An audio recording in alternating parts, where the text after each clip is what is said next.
Good evening to you, friends. Welcome here to the News at 6 on this Friday. From the WAFBI team, a convict accused of raping a 4-year-old and giving her an STD has a lengthy history of arrests and convictions, raising questions about how he keeps getting out of jail. The I-team found Anthony Jelks Jr. had just been released from prison at the end of June and is on parole until 2027 for domestic violence related charges. Our chief investigator, Chris Nakamoto, sat down with the Baton Rouge police chief, who expressed big-time frustration with the revolving door of criminals his officers continue to seek. Chris. Good evening, Liz and Greg. Jelks had just been released on parole in June of this year, only out for a matter of weeks when investigators say he raped a 4-year-old and gave her chlamydia. Tonight, we went searching for the convict and ran into people who identified themselves to us as his family.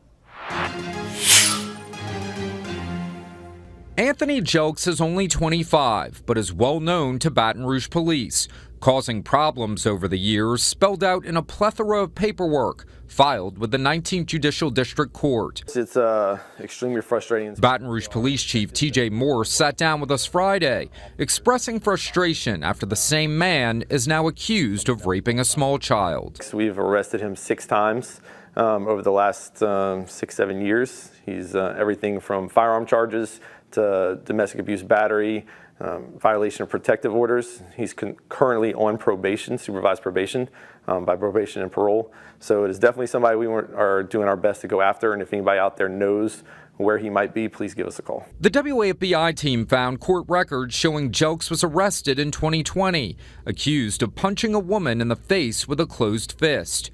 The charges were dismissed 3 years later. He was then arrested in 2022 for punching another female in the face in front of her children. Bond was set at $30,000. He pled guilty to domestic abuse battery and was sentenced to 6 months in prison. In 2024, he was arrested again, this time for battery on a dating partner and resisting an officer. He was already on probation and placed on a probation hold. He pled guilty to battery of a dating partner and received 6 more months in prison and was released at the end of June. Chief Morse expressing frustration at what he describes as a revolving door of the same offenders. It is an issue when we're arresting the same people over and over and over again. When earlier this year, we arrested somebody for murder we had arrested them 3 times within a year and a half for either homicide or attempted homicide, and then finally another homicide, and just keep getting out on bonds. In all of Jelks' arrests, detectives noted his home address at this house on Jackson Street.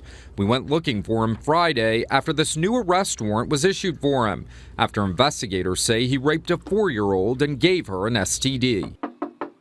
A car pulled up and one female identified herself as Jelks' sister. Arrest documents for Jelks do not imply any of his family members are connected to the rape victim. Were you aware that your brother has an active arrest warrant out for his arrest? With the revolving door that appears to exist with defendants coming through court, Chief Morse says a dialogue needs to happen between elected judges, prosecutors, and police so everyone can get on the same page. So it's definitely an ongoing conversation I'm having with the district attorney, Hiller Moore. He's also some of the same frustrations where some people are putting in and even getting released before they have a chance to argue why that person shouldn't be released.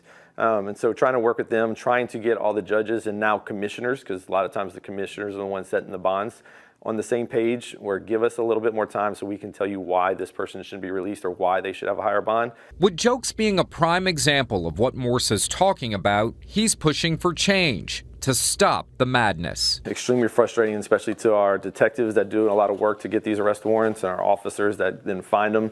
And it's something that we talk about all the time, about low bonds. And some of these things with domestic abuse battery, some of the bonds were $3,000, $15,000 for weapons charges, things like that, which I think are too low.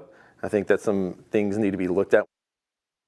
Investigators noted that Jelks was also in trouble in 2022 for indecent behavior with a juvenile, but there's no record of those charges in Baton Rouge. Here's another look at Anthony Jelks Jr. If you know where he might be, contact Crime Stoppers. You know that number, 344-STOP. For the WAFBI team, I'm Chris Nakamoto. Greg, Liz. All right, Chris, thank you.